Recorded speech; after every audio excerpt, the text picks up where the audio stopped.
Salmo número 4, irmãos.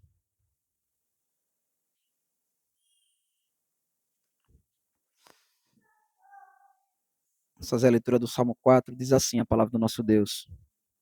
Salmo de Davi ao mestre de canto com instrumentos de cordas. Responde-me quando clamo, ó Deus da minha justiça. Na angústia me tens aliviado. Tem misericórdia de mim e ouve a minha oração. Ó homens, até quando tornareis a minha glória em vexame e amareis a vaidade e buscareis a mentira? Sabei, porém, que o Senhor distingue para si o piedoso. O Senhor me ouve quando eu clamo por ele. Irai-vos e não pequeis. Consultai no travesseiro o coração e sossegai.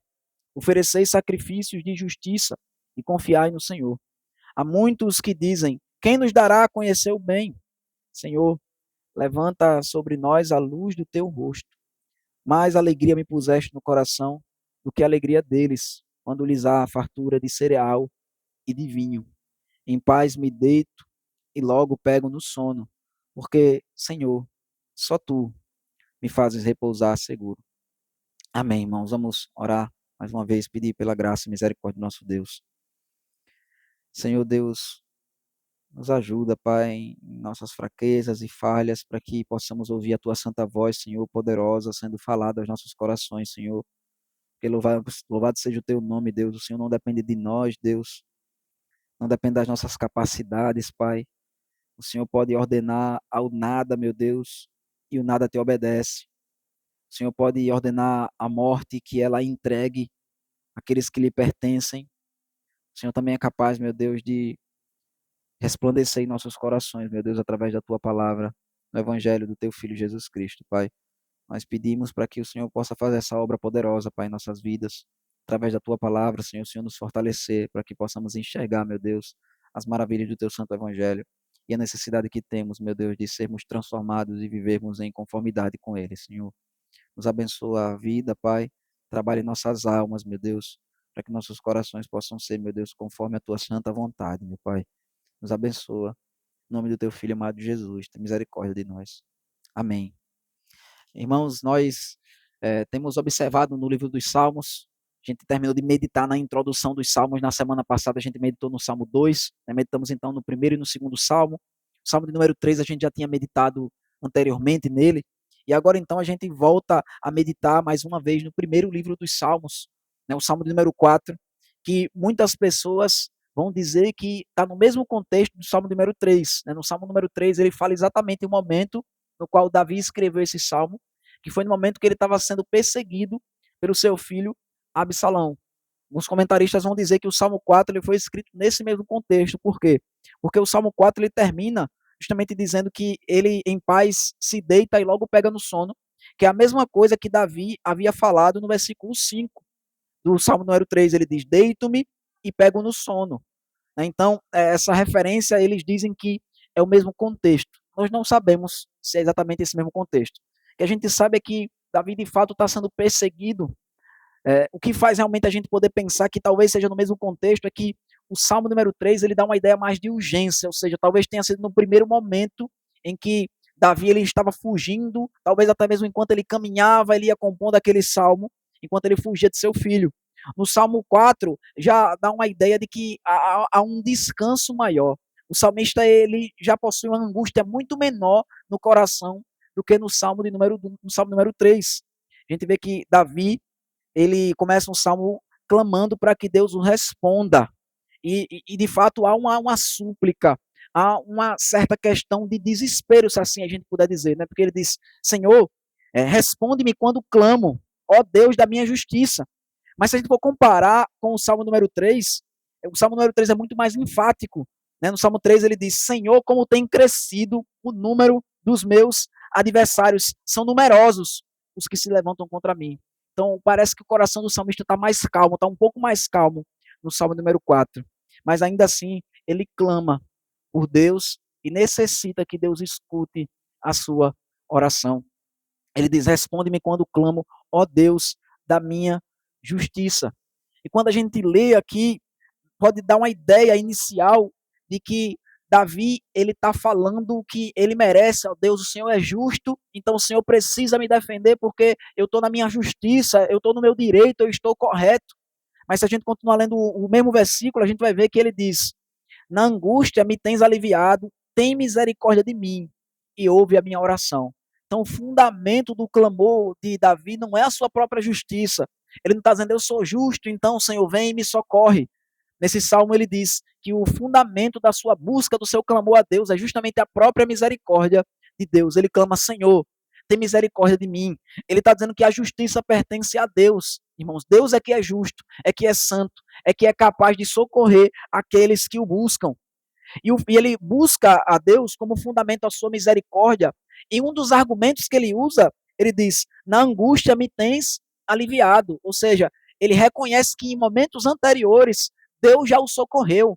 Ele clama então dizendo: Senhor, eu clamo baseado com fundamento na sua misericórdia. E um argumento que eu tenho para buscar o Senhor é: o Senhor sempre me socorreu. O Senhor já tem feito isso durante a minha vida. O Senhor tem me aliviado na angústia. Isso é uma coisa muito importante de quando nós estivermos buscando ao Senhor, nós sermos lembrados. Essa não é a primeira vez e provavelmente não será a última vez que nós estamos necessitando de Deus e que nós estamos angustiados e precisamos que o Senhor nos socorra. Pelo contrário, constantemente nós somos necessitados de Deus. Como nós falamos hoje pela manhã, a gente pode até muitas vezes não perceber, mas diariamente, constantemente, nós deveríamos estar num estado de depressão, algo parecido com isso. Se a gente parar para refletir no estado da nossa alma, no quanto que nós somos necessitados de Deus, nós devemos ser levados ao Senhor, e o Senhor ser o único que pode realmente nos dar a paz, nos dar a alegria. Muitas vezes nós estamos tranquilos, mas estamos tranquilos com fundamento em coisas humanas. Nós estamos tranquilos, nós não estamos perturbados no coração, mas o motivo não é porque estamos seguros no Senhor, não é porque nossa confiança está em Deus. E o único motivo, irmãos, que deve nos fazer ficar tranquilos é porque a gente deve reconhecer que Deus ele tem nos aliviado. É o Senhor quem deve estar nos aliviando. Sempre no momento de angústia, nós devemos buscar a Deus, porque senão na próxima angústia, se essa angústia for resolvida, se nós passarmos por essa dificuldade sem buscar o Senhor, na próxima vez que nós ficarmos angustiados, a gente vai achar que o acaso pode nos dar o livramento, que as coisas naturalmente se resolvem, mas naturalmente nada se resolve quando nós temos nossos problemas resolvidos. É o Senhor que na sua misericórdia tem nos socorrido, assim como ele sempre tem feito com o seu povo. Então nós devemos buscar a Deus não apenas para que ele resolva o nosso problema, mas para que quando o nosso problema for resolvido, a gente saiba que é Deus quem resolve o nosso problema. Essa é uma confiança que Deus coloca no nosso coração através de um relacionamento que nós temos com ele em oração. Se nós não oramos, se nós não orarmos, Deus ele não quer dizer que necessariamente ele vai nos abandonar e deixar de cuidar de nós. Mas pior do que isso, Deus ele vai continuar cuidando, mas nós não vamos conseguir enxergar que é Deus quem está operando em nossas vidas. Então o dano será muito maior para nós. Por isso que Davi ele tem como fundamento a misericórdia de Deus, e um dos seus argumentos para pedir a Deus é porque Deus é justo e porque Deus ele sempre tem aliviado, ele sempre tem cuidado de Davi. Ele diz então, ouve a minha oração. E no versículo 2 ele mostra que realmente os homens, ele está sofrendo a injustiça da parte dos homens. Os homens estão se levantando contra ele sem um motivo justo. No versículo 2, é como se ele agora se colocasse no lugar de Deus, ele estivesse falando pela boca de Deus.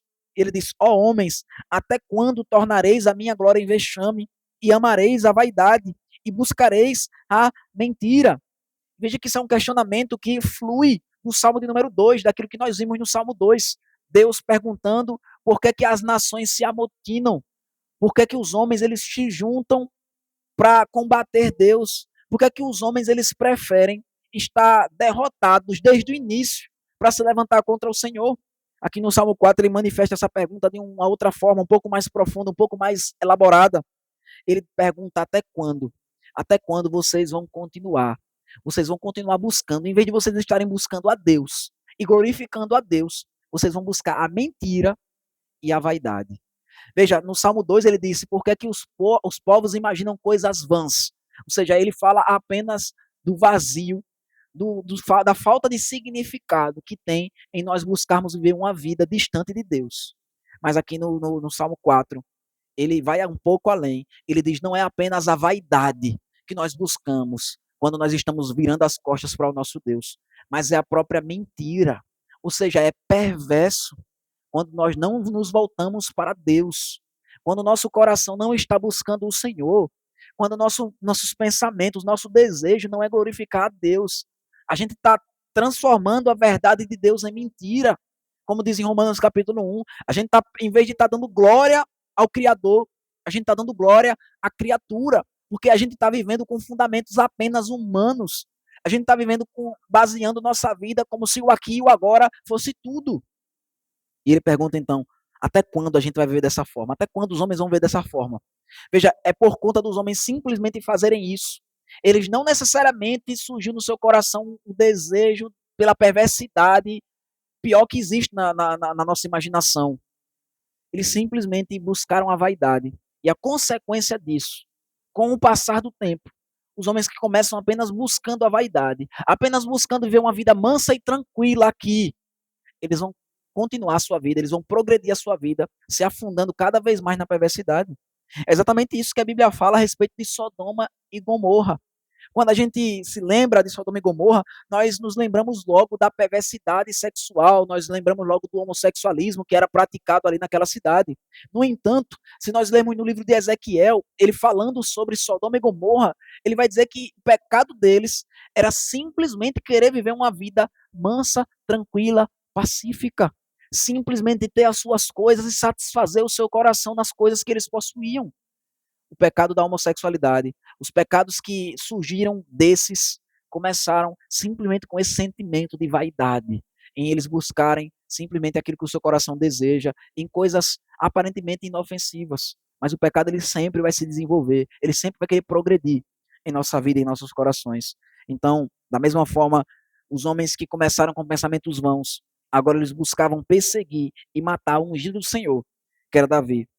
Mas ele diz que apesar dos homens estarem vivendo na vaidade e buscando a mentira, ele diz, sabei, porém, que o Senhor distingue para si o piedoso. Ou seja, é como se ele estivesse dizendo assim, olha, vocês estão acostumados a viver na vaidade, na perversidade, na mentira de vocês, e vocês se destroem aí, e talvez vocês não estejam sofrendo as consequências do pecado de vocês, e por isso que vocês continuam a progredir no pecado de vocês. Ele diz, mas o Senhor distingue para si o piedoso. Ou seja, dessa vez, vocês não estão apenas buscando praticar as perversidades de vocês, vocês estão se voltando contra um santo do Senhor, contra o povo de Deus, representado pelo rei aqui, Davi. Ele diz, e o Senhor não vai deixar isso barato, porque o Senhor distingue para si o piedoso. Ele diz, o Senhor me ouve quando eu clamo por ele. Ou seja, vocês estão tentando destruir agora, não alguém que não tem ninguém no céu que o possa defender. Ele diz, vocês estão buscando se levantar contra e agir contra alguém que Deus ouve quando ora e quando clama. Como ele mesmo já falou anteriormente, Deus ele tem já socorrido Davi em muitas situações. Deus tem aliviado a angústia, o coração angustiado de Davi em muitas situações. E agora Deus fará novamente, mais uma vez. E os homens então sofrerão as consequências dos seus pecados, mesmo que possa demorar um pouco, humanamente falando. No versículo 4, então, ele diz, irai-vos e não pequeis. É uma expressão que é usada, que é citada no Novo Testamento pelo apóstolo Paulo, a qual nós já meditamos aqui no livro de Efésios, no capítulo 4, quando ele diz que nós devemos irar, mas não pecar, né? Que nós não devemos deixar o sol se pôr sobre a nossa ira. Mas aqui no contexto do Salmo, o que Davi está falando é um pouco diferente do que está sendo dito lá no livro de Efésios. O apóstolo Paulo está dando um direcionamento mais específico para o mandamento que ele quer trazer para o povo de Deus e para a igreja. Mas o fundamento disso aqui, que o salmista está falando, que Davi está dizendo, de irai-vos e não pequeis, ele está dizendo para que os homens possam parar e refletir naquilo que eles estão fazendo.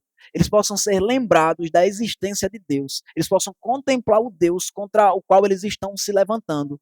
E eles não façam a loucura de cometer pecado contra esse Deus. A ideia aqui dessa palavra irai-vos é muito mais de você ter um temor paralisante para com Deus e que os homens possam se voltar para os caminhos do Senhor. Ele diz: consultai no travesseiro o coração e sossegai. Isso é uma coisa interessante que nós podemos atestar na nossa própria vida. Muitas vezes, quando a gente coloca a nossa cabeça no travesseiro, é que a gente vai refletir sobre como tem sido o nosso dia. É que a gente sabe se realmente nós temos experimentado paz. Quando a gente coloca a cabeça no travesseiro e, de alguma forma, né, Deus faz com que o dia ele passe pela nossa cabeça, a gente consiga ter uma retrospectiva ali daquele dia, daquela semana que nós vivemos. E muitas vezes nós reconhecemos que nossos caminhos não estão de acordo com os caminhos do Senhor. É isso que o salmista está dizendo para que os homens façam. Ele diz: vocês reflitam sobre a vida de vocês, coloquem a cabeça no travesseiro de vocês e descansem no Senhor. Abandonem a rebelião que vocês têm contra Deus. Ele diz: pelo contrário, ao invés de vocês continuarem, até quando vocês vão continuar vivendo uma vida contrária ao Senhor? Ele diz: ofereçam sacrifícios de justiça e confiem no Senhor. Ele diz, irmãos, que nós devemos viver de um jeito que nós coloquemos a nossa confiança em Deus. Aqui na linguagem do Antigo Testamento, ele fala de oferecermos sacrifício de justiça, que é uma expressão que ele vai usar no Salmo 51 para falar a respeito do holocausto, daquele sacrifício onde a oferta ela era completamente queimada, oferecida, ou seja, integralmente ao Senhor. Porque existiam ofertas no Antigo Testamento que parte da oferta era queimada, e o sacerdote ele ficava com uma parte, ele podia se alimentar daquilo. Outras ofertas, parte era oferecida a Deus, outra parte ficava com o sacerdote e outra parte ficava com o ofertante. Ele ali fazia uma refeição diante de Deus. Mas o sacrifício de justiça, o holocausto, a qual Davi se refere aqui, é aquela oferta em que toda ela é consumida na presença de Deus. Ou seja, ele está dizendo que nós devemos colocar toda a nossa confiança no Senhor, nossa expectativa deve estar em Deus. Ele diz: confiai no Senhor. E nós sabemos claramente, irmãos, que o sacrifício, todos os sacrifícios do Antigo Testamento, eles apontam para o sacrifício de Cristo, que é o único e verdadeiro sacrifício, o sacrifício completo, o sacrifício verdadeiro, no qual, através dele, nós podemos ter os nossos pecados perdoados, a gente pode ser encontrado santos e fiéis na presença de Deus. Então veja que colocar o coração no travesseiro, a gente sossegar a nossa vida, a gente buscar, ao Senhor, no final das contas, vai se resumir em se podemos ser encontrados, achados em Cristo.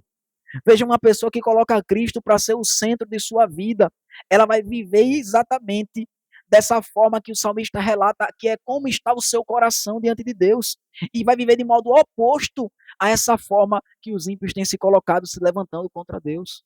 E o grande problema nosso, o grande problema de nossas vidas é que nós temos oscilado entre ter um comportamento cristão e um comportamento ímpio. Muitas vezes nós queremos adorar o Senhor, oferecer sacrifícios de justiça, se assim eu puder falar, buscarmos a presença de Deus.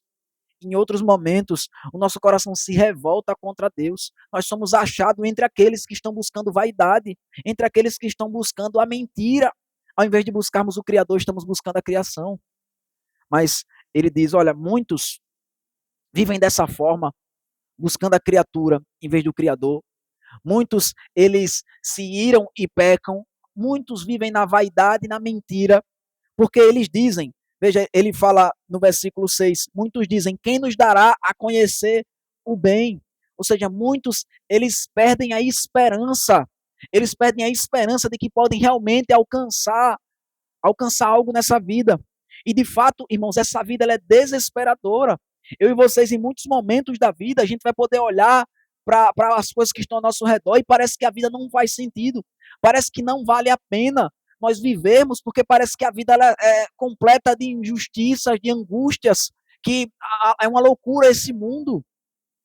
Mas aí que nós, diferente dos ímpios, que entram em desespero, ou diferente dos ímpios que vão encontrar algo dentro de si para tentar encontrar uma motivação para continuarem vivendo, o salmista, ele clama, Davi, ele diz, Senhor, levanta sobre nós a luz do teu rosto. Quando nós vemos que essa vida aqui parece não ter sentido algum, quando nós olharmos para o lado e parece que não tem motivo nenhum para a gente continuar existindo, para a gente continuar caminhando, quando a gente começa a se perguntar o porquê que eu tenho feito, tudo que eu estou fazendo parece que não tem sentido, A gente faz e parece que nada acontece. A gente tenta buscar uma transformação na vida e parece que nada acontece. A gente se esforça para que as coisas melhorem à nossa volta e parece que nada acontece. Como a gente olha no livro de Eclesiastes, parece que a gente está vivendo um ciclo vicioso, parece que é simplesmente a gente vive uma vida em que a gente trabalha para viver e vive para trabalhar. Parece que a gente vive uma vida angustiosa, uma vida em que nada acontece, é simplesmente uma repetição de tudo. Nós devemos clamar como salmista: Senhor, levanta sobre nós a luz do teu rosto. A gente deve ser lembrado, irmãos, que o significado da nossa vida não é encontrado nessa vida. Que aquilo que nós esperamos, a expectativa que nós temos, não é de viver dias melhores, não é simplesmente que a gente pare de ser angustiado aqui com as dificuldades, com as aflições, que, como diz Eclesiastes, as aflições que Deus nos deu aqui nessa vida. Não, mais do que isso, é os nossos olhos poderem ser levantados e nós enxergarmos que Deus também levantou o seu rosto, a luz do seu rosto sobre nós. Veja que quando ele olha para isso, quando ele olha para a vida dessa forma, irmãos, buscando ao Senhor, clamando e dependendo e esperando na luz do rosto de Deus, brilhando sobre ele. E como eu disse para os irmãos, isso é que seria a definição do que é ser bem-aventurado. Ser bem-aventurado é justamente quando a face de Deus ela se volta para nós. Ser bem-aventurado é justamente a pessoa que vive com a face de Deus voltada para ela, de modo que Deus se agrada na sua vida, Deus se alegra e o abençoa. Ele, no versículo 7, muda completamente a postura, as frases, a fala dele, a disposição do seu coração, a partir do versículo 7, é diferente do que no restante do Salmo, onde havia um conflito, onde havia ímpios e ele duelando, onde ele estava angustiado na sua vida por conta da forma que os ímpios viviam, onde ele advertia os ímpios por conta do pecado deles. Agora ele diz, no versículo 7, mais alegria me puseste no coração do que a alegria deles, quando lhes há fartura de cereal e de vinho. Veja, quando Deus ele volta a luz do rosto dele sobre nós, quando eu e vocês a gente vive na presença de Deus, alegres no Senhor, quando nós estamos satisfeitos em quem Deus é, nós conseguimos perceber que a alegria que Deus coloca em nosso coração é maior do que qualquer alegria que qualquer ímpio possa conseguir nessa vida. Ele diz aqui claramente, Davi, que mesmo quando há fartura de cereal e de vinho, veja que ele pega duas coisas preciosas e valiosas aqui para esse mundo. Ele não diz, olha, o Senhor consegue colocar uma alegria nos nossos corações que é maior do que a alegria dos ímpios quando ele tem água e quando eles têm pão. Não, ele diz cereal e vinho, ou seja, o melhor da terra. Ele diz que mesmo quando os ímpios têm aquilo, o fruto dessa terra em abundância, o melhor do fruto dessa terra, a alegria que nós podemos ter no Senhor, quando o Senhor se volta ao seu rosto sobre nós, quando o nosso coração é preenchido pela satisfação do nosso Deus, é muito maior do que isso. Veja, é uma alegria que, diferente dos ímpios, que se eles forem consultar o travesseiro, eles não vão conseguir sossegar. No versículo 8, Davi diz, em paz me deito e logo pego no sono. Mas veja que não é simplesmente ele consegue dormir, porque ele se entupiu de remédio, e aí ele consegue então dormir agora. Não é em paz ele se deita e logo pega no sono, porque ele está cansado de tanto que ele trabalhou, que ele não consegue nem ficar acordado quando ele deita na cama. Não, ele diz que ele logo vai pegar no sono, não é pela exaustão, não é por remédios que ele precisou tomar, é porque o Senhor faz com que ele repouse de modo seguro, porque a confiança dele, a esperança do seu coração está no Senhor. Irmãos, vejam se você pode olhar para a sua vida, se nós podemos olhar para a nossa vida e encontrar essa satisfação que o salmista propõe, que o salmista ele diz possuir. Se eu e você temos experimentado essa alegria maior do que os ímpios, quando eles têm fartura.